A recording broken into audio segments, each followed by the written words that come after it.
Okay. So, before we start, I just wanted to understand whether you know more, like you understand the project and what we're trying to do. Not as well, not very much, but I think I understand. You said you want to have a podcast. Um, is yeah, it's like an online series, not necessarily a podcast, but the extra to be gotten and will be used for our social media content to come up with podcast. Then you're also contributing to a career guide on biodiversity, which is an that would be published and shared with young people to learn more about different careers in biodiversity and how they can go about it. Okay. So basically, I will talk about my career. You have questions around my career, and that's what I'll be answering. Yes, yes, about your journey. So the aim is to motivate and inspire them as well. Okay. Yeah. So according to the question I sent, so maybe you can just give us like a brief introduction to yourself, to your background and work experience. Did you send questions? I only saw like an introduction, concept. Oh, okay. Tell us about yourself. Oh, sorry, I didn't see it.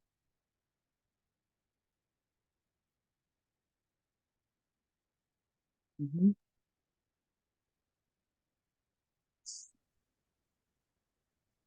Okay. So you'd ask and I respond. My name is Ugochi Anyakav Oluibo. I'm an environmental journalist. Um, I'm from Nigeria. I'm currently based in France, and I started my journey in environmental journalism in 2010. Um, but I became a journalist around 2005, right before I went for my youth service. And I worked as a radio DJ and a presenter and a news anchor before I moved to Abuja. I was in Owerri. I was going to school in Owerri and working with Imo Broadcasting Corporation Owerri. And then I moved to Abuja for my youth service, and I started working with Astro Radio and Television Services. So that's where I began my journey into environmental journalism. But before then, I had always thought about the environment because I come from a community that has been ravaged by erosion in Imo State. So I grew up hearing about the erosion, and that's what my community is known for. So I always thought about, reporting about this as a young person. And then when I started working with After Radio, that was when I started hearing so much about climate change, environmental issues. There was also, discussions around HIV then. That was what a lot of journalists were reporting. And there were trainings on reporting on the issue. But I was going for the trainings, but it wasn't really what I wanted to do. When you know that this is not the path that you should be on. So I would follow them, I would support my friends, but I was not doing it. I was not writing as much. And then when I started hearing about environment and climate change and global warming, I said, oh, okay, I think this is what I'm interested in. And so that's how I started. I started making reports. In fact, my first report won an award, and that award got me a journalism fellowship in Mexico. That same year that I started this career. So in that same year, I traveled to Mexico, to the US. So it opened doors within months for me. So that's how I started. And then I started an environmental radio show um, called Green Angle on Astro Radio as well, where I was presenting and discussing issues around the environment. So I would say that was how I started. And since then, oh, okay, so yeah, I started that show and I was working there till I moved to Lagos. And and continued as well. But I wasn't working with any organization at that point. So it took me some time before I got a job with TVC News, where I worked as a news. I was employed as a news anchor to read the news and report. But somehow, when I started working there, I asked them if I could start an environmental show, and my boss said, "Oh, sure." And then we need a pilot, and that pilot I sat down and presented the show, had guests, and she said to me, "I see this beyond sitting down and asking questions. You need to go out." And that's how we took the show out of the studio, and people began to know me more for Green Angle TV show than even as a news anchor. So I would say it's been a successful journey so far. Today I'm freelancing. I'm no longer with TVC News. I'm working as a freelance journalist, reporting on the environment, using my social media, and started podcast. It's discontinued, but we relaunched the podcast, and so yeah, that's about my journey. I hope I answered your question. Yes, thank you very much. That was quite a journey. Sorry to take you back, but I missed some key things that you were saying. So you said that you worked at, was it TVC News or BBC News? I didn't get it. TVC News, Television Continental in Lagos. That's this Okay, TVC. All right, sorry. The final one is the name of your radio show that you Green started. Angle, Green Angle Radio. Okay, Green and Green Angle, yeah, Green Angle Radio Show. And I took the same name to the TV show, which is still Green Angle TV show. White. And we had about 100 episodes of that show, um, traveling across the world, I would say. But a lot of reporting was based in Nigeria. But I had the chance to also report from other parts of the world. And yeah, I hope that show inspire people. I won't forget to mention that I did a lot of volunteering at the beginning. Okay, Mr. Maybe I'll answer that later when I talk about what young people can do. Okay, thank you very much, Ma. So, with your feedback, I think you've answered, how you began your career journey and what inspired you to pursue environmental journalism. So, I think I'll just move into, the challenges you encountered when you were starting. What were the challenges and how were you able to overcome them? I think the major challenge was people back then saying environmental show, who would be interested in an environmental show. That time it wasn't quite popular. I had some older journalists who I met, and I realized, okay, they're already reporting this. Can you hear me? Oh, I can hear you now. The last thing I Oh heard was yeah. who I met. Sorry, one moment. So people like Jennifer from NCA, people like Aisha Balogun, Michael Simire, they had been there, before me, and I honor and respect them. And Hello? so, can you hear me? Oh, I can hear you now. I said I met some people like Jennifer Oloma Igwe with NCA, Michael Simire, Aisha Bello. Can you hear me? Yes, loud and clear. Yeah. So there were some people there before me, and I respect them a lot. So then the challenge was that people are saying, who would be interested in listening to an environmental radio show or a TV show? Okay, at the beginning it was a radio show, but somehow it people started listening in. So we talked about environmental issues and made it interesting for people to listen in. So I think the first challenge was that who would listen to the environmental show, and we won that. So I'll say that's the major challenge I face. And of course, finding an organization to volunteer with, because I wanted to volunteer and learn more from any organization that works on environmental issues. So it was a little challenging to to find them in Abuja at that time. But the one I found, I wrote them, and immediately they accepted and asked me to volunteer at the organization. So that was some challenge that I overcame as well. Um, I think that's it. Thank you very much for sharing. Okay, so just to move quickly, um, So when it comes to media, like what's the relevance of media in biodiversity conservation, and like what's the role of environmental journalists? Sorry, what role do environmental journalists play in this space, in the biodiversity space? I think they play a very important role because, communication is key to conservation. If people are not aware, they would destroy our ecosystem. So being able to speak to them and in the language that they understand. So, oh yeah, I forgot to mention that also communication in this, Nigeria has multiple languages. So trying to communicate to get people to listen to you when you speak English, but there are a lot of challenges in the rural communities. That's also a challenge to be able to communicate in a language that they would understand. Yeah. And so it's important that we can communicate to them in the language that they understand to break down the jargon, the jargon of science and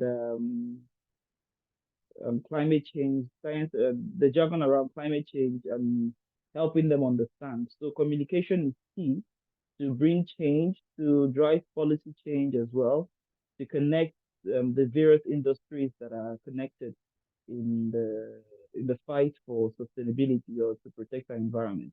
So to also to connect businesses with policymakers, with the people on the ground, the people in communities. So it's important that we use different tools. Now we use social media, radio, TV, and thankfully so many people are online now. So it's important that communication is key. Key, I would say. Yeah, thank you very much. Very key. All right, so I think the next question would not be like as an aspiring environmental journalist, sorry, journalist or a young person just being all about what you can do with TV and radio or different part of media. So what skills and pathways do you think that they need to succeed in the career path? Hmm. It depends on what area you're interested in. If you're interested in using social media, so of course you should learn how to use social media. But it's important also to learn the basics of how to write, how to tell a story, how to interview people, how to ask the right questions, how to know when to, go for the kill, when to get an important information out of somebody. It's important to also to be resilient, to be resilient because it's not easy. It's tough. Sometimes you're trying to connect with people to get an interview, it's hard, but you have to keep pushing, like you are pushing to get this interview. So it's a skill that one needs to have to be able to get what they want. Um, and then yes, if you're on TV, you must learn how to edit. It's good to have those skills, how to edit videos. Now it's even easier. You can use CapCut on your phone and edit your videos. Then it was not that easy. So young people have it a lot more easier because the tools are now easily available. So you need to be equipped. You need to know how to use, to be a versatile journalist. So you can do radio, you can do print, you can do online, you can do social media, if you have the total skills. And also, of course, if you're going to talk, you need to practice. How do you speak? How do you read? How do you talk? If you're going to show your face or show your voice. And of course, if you're on TV, your appearance is important. Um, your makeup is important. So the major skills I would say would be just the skills around the core skills that a journalist would need: writing, editing, interviewing. Those are the core skills. And then the other ones that come with it to make you a total journalist, a complete journalist, a brand on your own. I hope I answered that. Yes, ma, you did. Thank you very much. So, I think the next question would not be what what what okay, I know you've mentioned some, but can you just like tell us some of your major motivating factor and your biggest career win so far? My biggest, Your biggest career win. Aha, okay. Um, Sorry, what, how to motivate people? The first one, you asked two questions. Yeah, like your major My motivating factor. motivation. Oh, I think my motivation would be my children and children around the world. Because I know that if we don't protect this earth for them, they would have nothing to live. You know the prospect. You know what the numbers are, that there will be no fish in the ocean, all of that. That's my motivation. I want to, work hard to ensure that my kids have a planet, a sustainable planet that they can live on. Um, and just my love for nature, my love for animals and plants, and I just want that they're protected and they're there for my children. What else? Then your biggest career win. Okay. I would say I've won. I think my major career win would be what I achieved with that show, Green and Gold. It was just for 4 years, but the show, when a lot of people tell me that it was because of you and because of this show that I decided to think more about the environment, whether to protect the environment or even become an activist or begin to do something about the environment. So I'll say that that's my win, that I motivated a lot of young people using that show to become, climate change advocates or to become environmental journalists. I know some would say, oh, there's not a lot of money in environmental journalism, but if you're passionate about it, if this is what you just want to do, the money will come, the contact will come. And I know at the beginning, yes, I was traveling, but financially it wasn't, you know, a huge win. But now I would say that I've made a lot of progress. And so don't think so much about the money. Of course, you have to eat, or you have to buy clothes. I'm not saying that we should. Those are very important. They are important, especially in Nigeria. That things are tough in Nigeria. So, but let money not be the focus. Let your passion motivate you. Anyway, it takes passion to do this, because if you're not passionate about it, you just run away after a few months or a few years. So it's about the passion. So let that passion keep driving them. And yeah, I think that's all I have to Thank you very much, ma'am. So I think this is the final question now. So, and that's where you have to like advise us. So, what advice do you have for young people looking to start their career in this field? I would advise them to please find somewhere to volunteer, as if you can afford to go there physically, remotely, just be part of an organization that would help you, would inspire you, would motivate you. I think that's the first thing I would say. And then keep pushing. Use all the platforms available to you, and go for it. And don't be afraid of applying for conferences and events outside Nigeria. The highest they'll say no. They say no, you pray, no problem, you continue, life continues. But they might just say yes. So just keep trying. If they say no the first time, try again. You know. So just keep trying. Opportunities are out there for you, and yeah, leave no one behind as on this journey. Get as many people involved in activism as much as possible. Uh, Um, Hello, ma'am. So, already hear what you said. okay. Um, At what point? the last thing I heard was opportunities are out there for you. Oh, I don't even know. I said there are opportunities out there for you. Don't be afraid. Apply for those international opportunities. Do you hear that part? Yes, I did. Okay, so even if they say no the first time, keep trying. Keep trying. Start a business around climate change, around sustainability. The opportunities there's so much for young people right now. So dig deeper, do some research, start a business around this, and I'm certain that you go far. And find that, as I said before, find an organization that you can work with. Thank you very much, Matt. Uh, Thank you so much. I think this was very big and very, very insightful. I really appreciate your time now. Thank you, Anna. Hannah. Okay, one moment. I need to stop recording.